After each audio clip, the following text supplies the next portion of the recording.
यो भाइहरूलाई यति भए पनि सहज भयो नि त गाडी पार्किङ गर्नुलाई।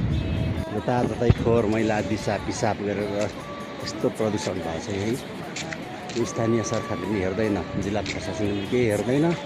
जताततै बोतल पानी कागज फोहोर मैला हेरिसक्नु छैन। यो चाहिँ सरसफाइतर्फ चाहिँ अलिकति अवेर अफिसरहरू सरकारी अधिकृतहरू पऱ्यो भने अलिकति गर्ने रहेछन्। स्थानीय निकायको वडाले पनि यसो हेर्नुपर्ने हो, गाउँपालिकाले हेर्नुपर्ने, यो पनि हेर्दैन के गर्ने। सब फोहोर मैला थुप्रेर बर्बाद छ।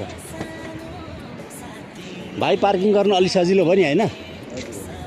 ल है, यहाँ दिसा पिसाब गर्ने मान्छेलाई चाहिँ भन्नुपर्छ ल, साह्रै हैरान गरेको छन् क्या।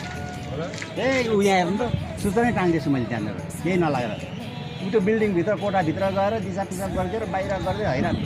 दुईतिर टोइलेट बनाइदिएको छ हामीले, त्यहाँ तल पानी पनि राखिदिएको छ हामीले, त्यही पनि के गर्ने हेर्नु न। केही नलागेर यो सूचना पनि जारी गरिदिएको छ मैले यहाँनिर यसरी, नेपाली अङ्ग्रेजीमा दुइटै छ यो।